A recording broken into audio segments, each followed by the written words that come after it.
A recent retirement survey from Bank of Montreal has found that Canadian couples estimate they need an average of $1.7 million to retire. Some of that can come from your pension.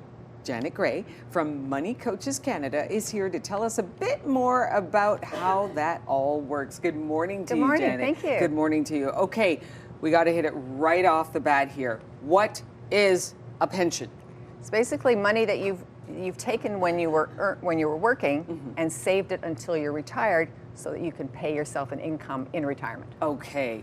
Something that not a lot of super young people think that they'll have in the coming years, because it's a great mechanism to save, and then all of a sudden it's time to retire and you have a little bit of a nest egg, a bigger nest egg, right? There's very many options around pensions, so they don't know all the options, I think. Okay, all right, so let's get into it here. Talk about the different options here. You got your public, private, and personal. Let's break that down a little bit more. Sure. So public is from the government. The government puts them together for you. So you're talking about Canada Pension, Quebec Pension Plan, and Old Age Security. Okay. All administered by the government.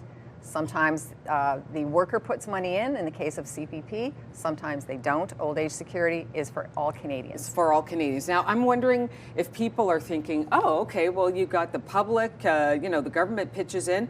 That could be enough. I mean, on average, what are we talking about here per month for an old age pension, for example? I mean, is there an average? Old Age Security is about $737 a month currently, if you're 65. If you're 65. Canada Pension, average Canada Pension is about $900 a month. Okay, so you could be talking about maybe $1,500 or so $100. Lifetime benefit. Okay, and then private? Private, so you're working for a large corporation, a large institution, a large union. You will have that built into your employment contract. Okay. Your employer puts in some money, you put in some money at the end. It's called a defined benefit plan. You know how much you will receive based on a formula. Personal. RRSPs. TFSAs could be used for savings as well. Okay, and then public and private, and we know RRSP, you take that RRSP out when you're retired. Yes. It is taxed. Public and private fully taxed is income. taxed as well. Pension, it's income, it will be taxed. Absolutely. So we are forewarned about that as well. You save now, but you are taxed later. You are taxed. Okay, let's move on here. Break it down a little bit more. We've got your average Canadian retirement. What does the average Canadian need to retire comfortably? It's not 1.7 million. Okay. Sorry, I have to disagree with that. Okay. If you earned $75,000 a year as your gross and you worked for 30 years, you can probably expect to have about $900 a month in retirement CPP at age 65. Okay, at age 65, not before, but yeah. You can take it earlier. It'll be a discount. Little bit less. Yes, exactly. Okay. And the rest of it would be maybe that personal savings, employer benefits. So between you and your employer, you will maybe possibly have $900 in a pension plan, whether it's a defined contribution or a defined benefit plan. Okay, Janet, you don't agree with the 1.7 million that average Canadians believe they need in order to retire comfortably. What's your number? I don't think there is a number that we can say is right for everyone, because it depends, am I going to retire and live on my yacht? Or am I going to retire and feed the birds in my backyard?